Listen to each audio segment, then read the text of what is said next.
Alors, notre première entrevue, c'est avec Vincent. Donc bonjour. Bonjour. Donc vous avez quel âge ? 25. D'accord, très bien, vous correspondez à peu près à ce qu'on attendait. Qu'est-ce que vous attendez d'un meeting comme ça, qui est le dernier meeting de la campagne ? J'attends que ce meeting réaffirme les valeurs de la France.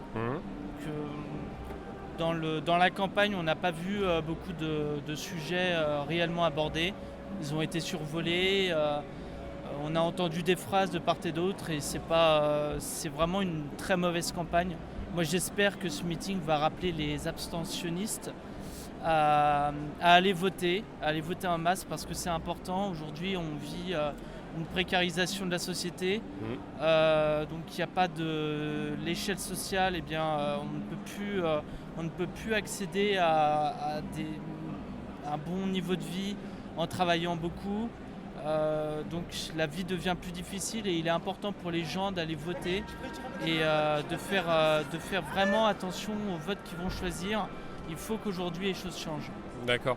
Dans la campagne de Marine Le Pen spécifiquement, qu'est-ce qui vous a le plus intéressé ? C'est la première partie de la campagne qui était quand même très sociale, ou est-ce que c'est le retour à ce qu'on appelle les fondamentaux, c'est-à-dire sur la deuxième partie de campagne ?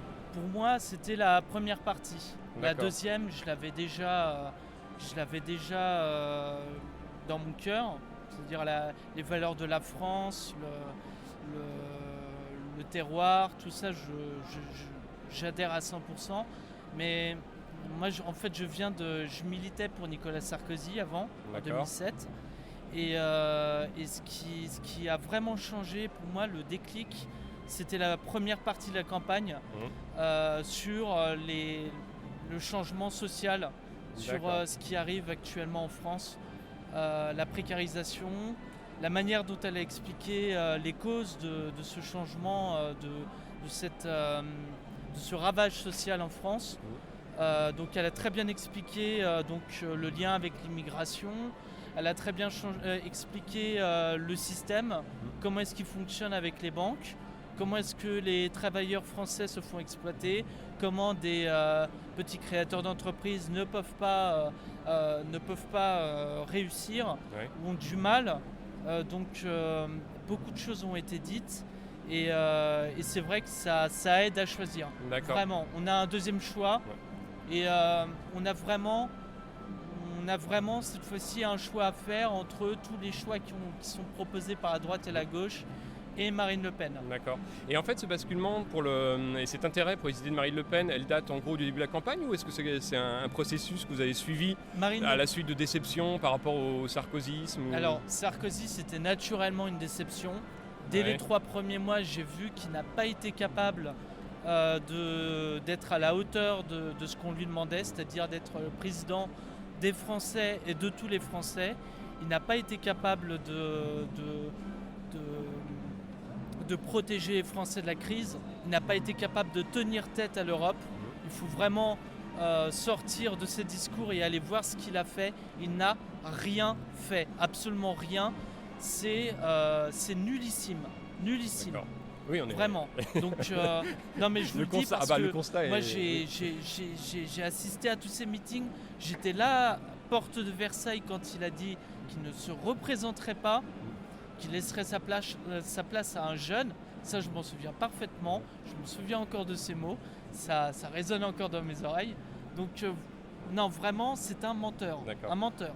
Et votre militantisme, donc, parce que vous avez dit que vous avez milité en 2007, votre militantisme, vous l'avez du coup basculé pour le FN, ou pour l'instant vous êtes simplement sympathisant ? Alors, pour le FN, pour le moment, j'ai milité sur Internet, là où je pouvais parce que je suis assez occupé en ce moment. Mais effectivement, je pense que toute personne qui se sent vraiment français, toute personne qui se sent appartenir à la France et doit participer au système républicain, doit militer à sa manière. Il y a vraiment un choix à faire dans sa vie. Lorsqu'on encourage un système, il faut y aller à fond. Il faut pouvoir aussi militer. D'accord. C'est un choix de société. Ok. Là, vous avez utilisé le terme de républicain. Quel regard, à 25 ans, quel regard est-ce que vous avez sur les polémiques qui peuvent accompagner, et qui d'ailleurs n'ont pas manqué d'être rappelées par la presse, etc., sur en gros à la fois le passé de Jean-Marie Le Pen, enfin le passé, disons en gros les positions passées de Jean-Marie Le Pen, et un petit peu ce que le FN peut emmener avec lui d'image. Est-ce que c'est quelque chose qui vous laisse complètement froid? Il n'y a pas de chance, je suis assez bon en histoire. Ouais. Donc quand on parle de front républicain, par exemple, c'est un front d'après-guerre.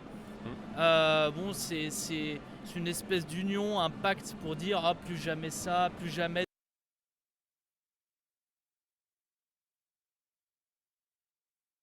En France, on a eu la chance d'avoir un leader qui était aussi à droite, qui était à droite comme Marine, et qui s'appelait Larocque. Qui a été un homme qui a tenu ses engagements envers la France. Il avait un engagement moral qui était de résister pour la démocratie, le système français, pour la liberté. Il a été résistant. Il est allé voir le maréchal Pétain pour lui dire de continuer à résister en Afrique du Nord. Le lendemain, il a été emprisonné par la Gestapo, il a été envoyé en Allemagne, il a été prisonnier en Allemagne. Et à la fin de la guerre, on l'a interné administrativement et il y est mort. D'accord. Donc, il est mort. Donc vous, c'est cet héritage-là. Ça a été un paria et on masque, quand on parle de l'histoire, on masque des faits. D'accord. On masque des faits, et notamment celui-là. À droite aussi, il y a eu des résistants. À droite aussi, il y a eu beaucoup de résistants. Il y a des gens qu'on ne qualifie plus d'extrême droite et qui pourtant à l'époque se faisaient insulter, injurier parce qu'ils étaient à la droite de la droite. Ouais. Donc il ne faut pas prêter attention à ces gens qui aboient. Toujours contre notre mouvement. D'accord. Et par rapport, si le FN avait finalement porté à sa tête Bruno Gollnisch, est-ce que vous pensez que votre itinéraire aurait été le même, ou est-ce que globalement vous auriez porté un intérêt moindre pour la campagne du FN? J'aurais porté un intérêt moindre, pour la simple raison que Bruno Gollnisch est dans un segment qui n'est pas le mien. D'accord. Un segment politique qui n'est pas du tout le mien. Je pense que Bruno Gollnisch devrait, en fait, un responsable politique doit aussi prendre compte le fait que son mouvement doit gagner et faire gagner certaines idées qui sont importantes, fondamentales. D'accord. Bruno Gollnisch partage à peu près la majorité des idées de Marine Le Pen, mais il n'était pas capable de céder certains sujets, il n'était pas capable de fédérer. D'accord. Je ne connais pas très bien, mais je pense que c'est des éléments qui sont indispensables. En tout cas, votre position aurait été différente. Et pour finir, au second tour, si jamais Marine Le Pen n'est pas au second tour? Moi, je vote ni Hollande, ni Sarkozy. Ouais. Surtout pas Sarkozy. D'accord. J'ai voté 2 fois pour lui, j'ai donné sa chance, comme tous les Français. Il avait la majorité, il aurait très bien pu... Mais non, c'est un menteur. Hollande aussi, c'est un menteur. Il a précisé, donc il a rappelé à la City qu'il était à ses services, que rien ne changerait. C'est assez extraordinaire de voir ça. La manière dont le débat politique s'est déroulé pendant cette campagne par ces acteurs, c'est pitoyable. D'accord. C'est vraiment pitoyable, ça me dégoûte. Oui, non, mais le constat est partagé. Très bien. Merci beaucoup, Vincent. Et puis bon meeting. Merci.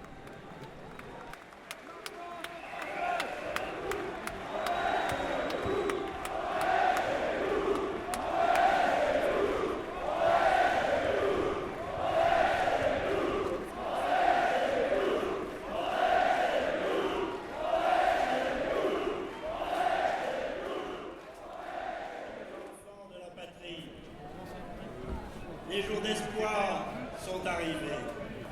Que nul patriote, nul Français qui garde au cœur une idée de la France ne manque ce prochain rendez-vous de l'histoire. Pour que vive dans les siècles à venir le grand peuple français, pour que vive dans nos cœurs l'impérissable aventure d'une nation libre, pour que vive par nos volontés la France, notre royaume de France.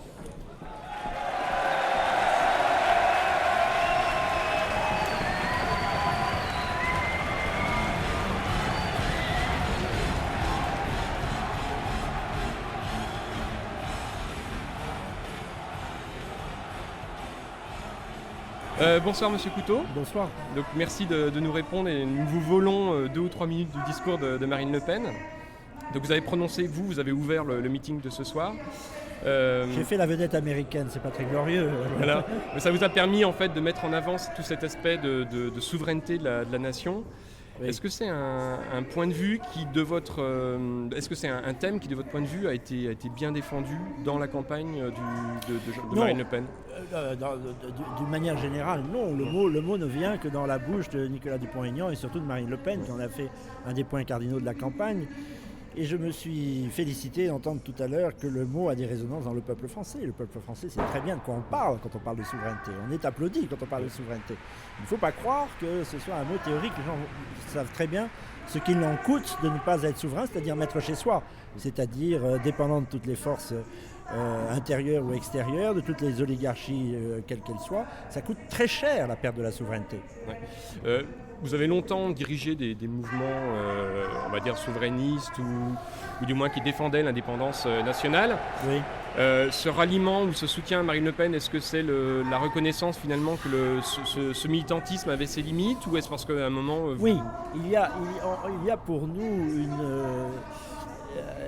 une limite. Il y a eu pour les souverainistes de Philippe de Villiers, pour ceux qui ont suivi comme moi Charles Pasqua, ou qui ont suivi même un temps Jean-Pierre Chevènement. Il y a très vite une limite que j'ai testée, c'est le moins qu'on puisse dire, c'est que nous n'avons pas eu le courage, au fond, de casser le piège de François Mitterrand consistant à mettre à part une partie substantielle des patriotes. Nous n'avons pas eu le courage, par conformisme, et là je fais ma repentance personnelle, de tendre la main à ces millions de Français qui reconnaissaient dans le Front National une lueur de résistance et sur lesquels nous avons trop longtemps laissé l'opprobre. Ni Philippe de Villiers, ni Charles Pasqua, ni encore moins Jean-Pierre Chevènement n'ont eu ce courage. Et je crois que c'était cela qui pouvait créer une grande force. Et c'est cela que j'essaie de faire en créant une force alliée à Marine Le Pen, sans être membre du Front National, mais qui réunit des souverainistes, des gaullistes, des républicains dispersés. Et cette force s'appelle le Ciel, pour souveraineté, indépendance et liberté. Mais elle ne peut avoir de sens, cette réunion, que dans une alliance avec Marine. D'accord. Il faut dire qu'elle est plus possible Marine étant à la barre qu'elle ne l'était auparavant. D'accord. Pour l'après-campagne, en fait, et en gros, là on a le premier tour dimanche, quels que soient les résultats, est-ce que vous allez continuer ce bout de route ou est-ce que vous allez continuer à essayer de structurer un mouvement? C'est ce que je viens de dire. Je vais structurer mon mouvement qui est né un peu spontanément du besoin que beaucoup de Français ont eu de soutenir Marine sans pour autant rejoindre le Front National. Et je vais d'autant plus le continuer que je crois que c'est un combat culturel et intellectuel. Je crois, comme je viens de le dire à la tribune, que la génération 68 est morte, que ce vieux logiciel libertaire, supranational, anti-étatique d'une certaine façon, et qui refuse la civilisation, l'héritage de la civilisation. Bon, cette génération 68arde qui a pris tous les pouvoirs au fil des années 70, 80, 90 est aujourd'hui à bout de souffle. Et il y a un renversement, on pourrait dire gramscien, je ne sais pas si le mot est connu, mais enfin il y a une espèce au moins nos auditeurs. C'est bien, alors je pense qu'ils le sont, qu'il l'est. Et puis en plus c'est un grand penseur, certes marxiste, il est italien, peut-être italien avant tout, qui connaît le sens de l'histoire et le mouvement de l'histoire. C'est-à-dire qu'il y a des renversements, des basculements, qui ne sont pas des basculements uniquement politiques, qui sont des basculements intellectuels et culturels qu'il faut nourrir et accompagner sur la déshérence de la génération 68. Une autre génération se lève et si Marine Le Pen est majoritaire chez les jeunes, de 18 à 25 ans ou de 24 ans, c'est précisément parce que ceux-là sentent la nécessité de changer le bloc hégémonique, pour rester dans le vocabulaire de Gramsci, et de conquérir, de conquérir de remporter quelques victoires politiques, mais qui ne seront possibles qu'après des victoires intellectuelles et culturelles. Ouais. Alors cette génération, c'est vrai qu'elle... Donc évidemment, je vais continuer à la fois comme écrivain et comme politique. Très bien. Cette génération, donc c'est vrai qu'elle est en train de passer, forcément. Elle tient quand même encore les leviers, puisque finalement, ce meeting a été ouvert donc à la fois par vous-même et par M. Collard. Donc 2 personnalités ralliées qui ont été mis en avant, entre guillemets, par Marine Le Pen. Finalement, c'est resté quand même un mouvement limité. On sent malgré tout qu'il reste une chape.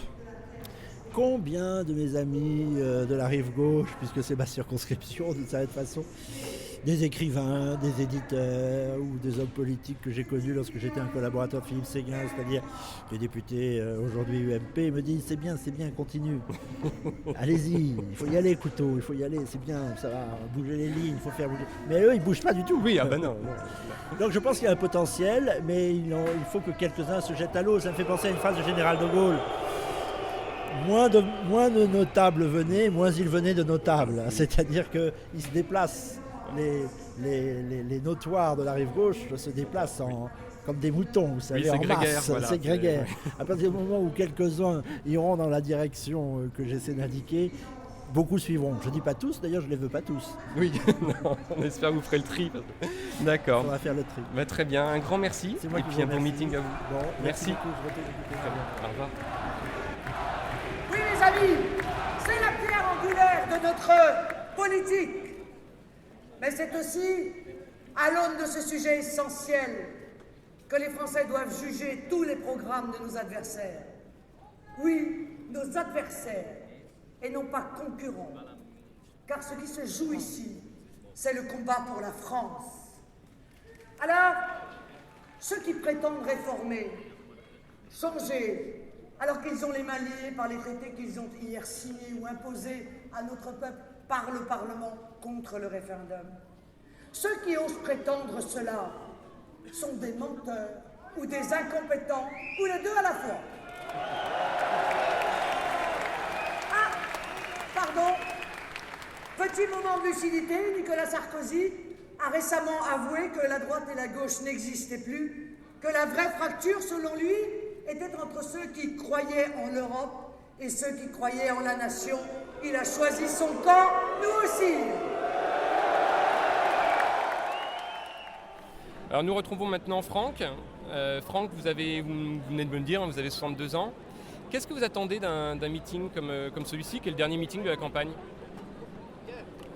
Moi, je suis au front depuis 40 ans, donc ça me paraît logique. Que le meeting de fin de campagne, on vient d'applaudir Marine.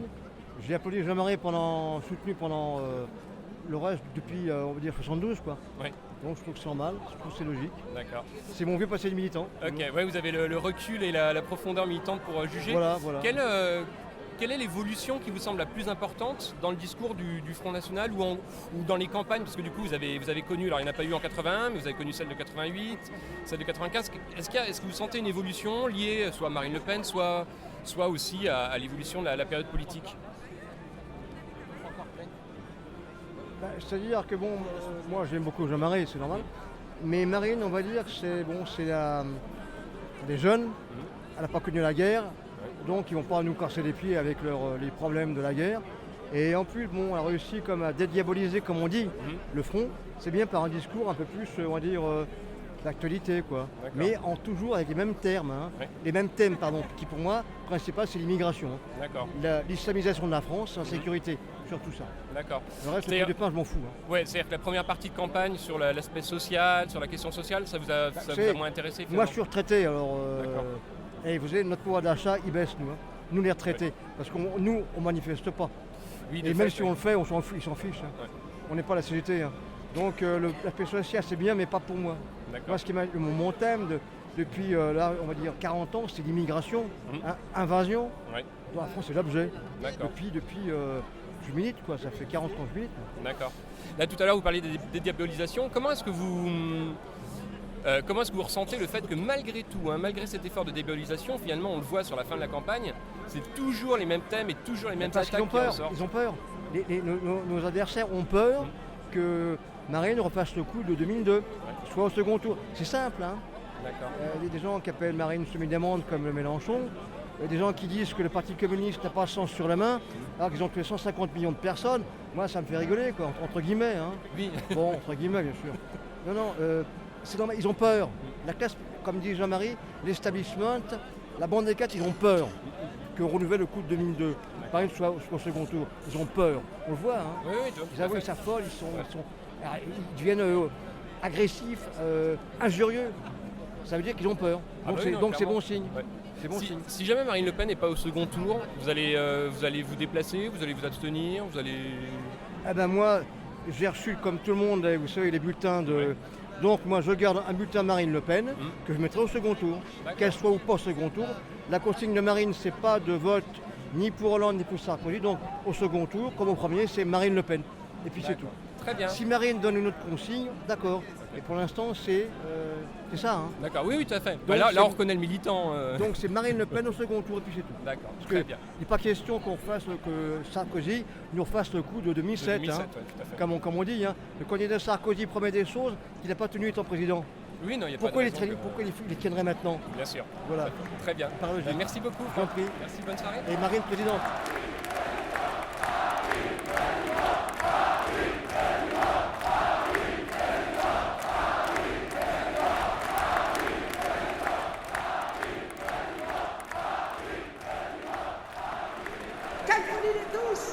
Quand ils suppriment des emplois ici pour mieux en créer en Chine, au Maroc ou en Bulgarie. Si je veux la liberté d'entreprendre, c'est au service de l'emploi des Français, c'est dans l'intérêt supérieur du peuple français. Je ne défends pas les travailleurs du monde, moi. Je défends les travailleurs français.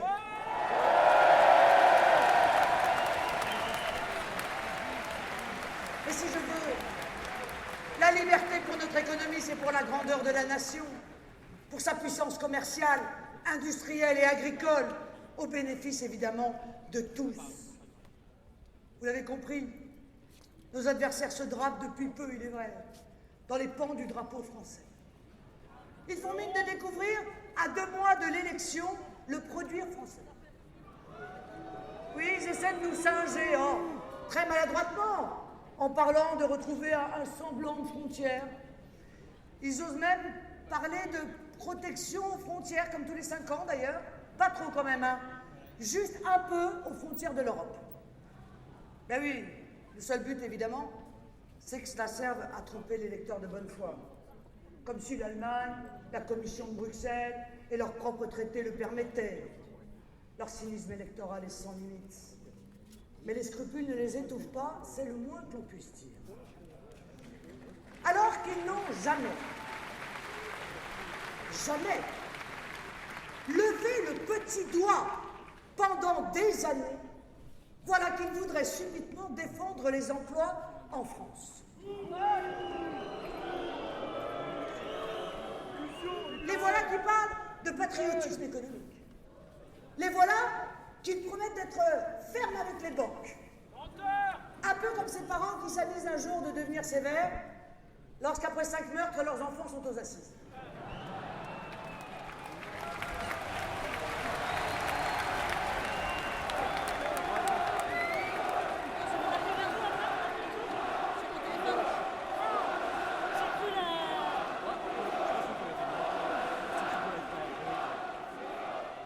Donc nous retrouvons Nicolas Bay. Bonjour, vous pouvez juste vous présenter, vous êtes directeur de la communication. Oui, voilà, je suis responsable de la communication électorale dans l'équipe de campagne, je suis porte-parole de la campagne et par ailleurs je suis élu au conseil régional en Haute-Normandie.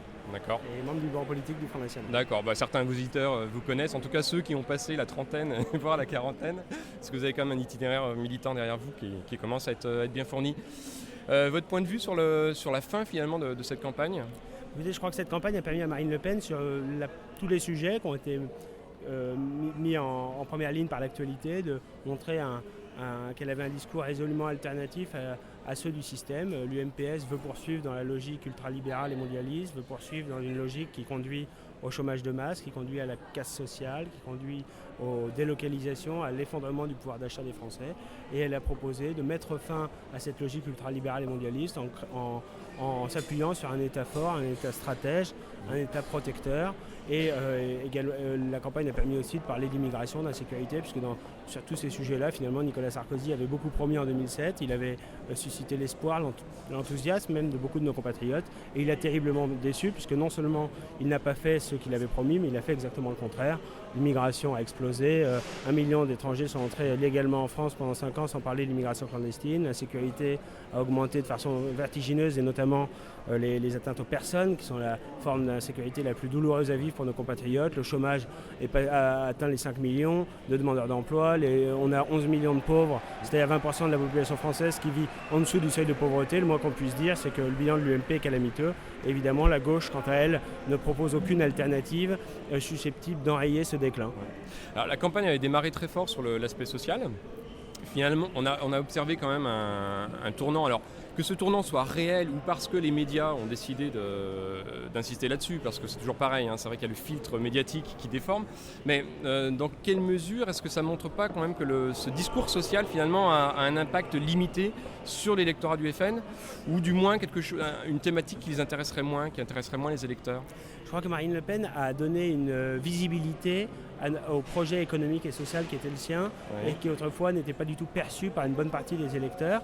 Je crois que ce qui est important dans une campagne présidentielle, parce que ce sont les grands enjeux, c'est l'avenir de notre pays et de notre peuple qui est en cause, c'est de parler de tous les grands sujets. Donc c'est vrai que les questions économiques et sociales, en raison de la crise financière internationale et de la crise de l'euro, ont largement dominé la première phase de la campagne. C'est vrai que de façon particulièrement tragique, avec l'affaire Mera, les questions d'immigration, d'insécurité, du développement du communautarisme, de l'islam radical dans notre pays sont revenus aussi sur le devant de la scène. Et bien à chaque fois, nous avons fait entendre une voix différente de celle de l'UMPS qui, eux, non seulement ne reconnaissent pas les responsabilités réelles, ne reconnaissent pas les causes réelles de ces situations, et par conséquent ne peuvent en aucune façon y porter remède dans les années qui viennent. D'accord.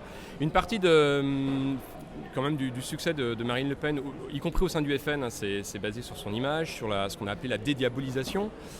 En même temps, on a quand même revu un retour des attaques, alors aussi bien sur des entrevues avec des responsables de la droite nationale en Europe, que le fait d'essayer de ressortir toujours à peu près les vieux arguments. Est-ce que c'est pas finalement un relatif échec quand même de cette dédiabolisation? Non, je crois pas. Je crois que l'affaire de Vienne, pour parler de ça, a été totalement montée en épingle, puisqu'elle était invitée par un des vice-présidents de l'Assemblée nationale autrichienne, et le président du FPE, M. Strache, qui est par ailleurs un député européen, un chef d'un grand parti qui fait 28% des voix. Donc il y a eu une opération de diabolisation dans cette affaire qui n'avait évidemment aucun sens et qui n'avait pas lieu d'être. Mais je dirais d'une façon générale, je crois que Marine Le Pen a montré un visage équilibré dans cette campagne, en étant à la fois très dur, très clair et très ferme sur les questions qu'il mérite, comme l'immigration ou l'insécurité, et en même temps en développant des thématiques économiques et sociales qui sont au cœur des préoccupations de nos compatriotes, et en proposant un discours qui est résolument alternatif à ceux du MPS. D'accord. Une dernière question, alors c'est une question un petit peu méchante, enfin pas méchante, mais qu'est-ce qui, de votre avis, de votre point de vue, a manqué en fait dans cette campagne? Qu'est-ce que vous auriez souhaité faire que vous n'avez pas fait? Parce que ce qui a manqué, c'est l'impartialité et l'équité médiatique, et puis peut-être aussi ce qui a manqué, c'est l'équité du mode de scrutin lui-même, puisque le système des parrainages de maires nous a fait un tort considérable, nous obligeant pendant des semaines et des semaines à consacrer beaucoup de temps, d'énergie, de moyens, et ça a créé de ce fait un déséquilibre des chances dans le trio de tête entre les trois candidats. Moi, c'est un regret parce que, évidemment, la France qui se veut être une grande démocratie irréprochable ne l'est pas tant que ça. Voilà, mais maintenant, pour autant, dans cette campagne, je crois qu'on a réussi encore une fois à développer l'essentiel des thèmes qui étaient importants et l'essentiel des grands sujets de préoccupation de nos compatriotes. Très bien, Nicolas Bay, merci. Une bonne soirée à vous. Merci. Bonne soirée.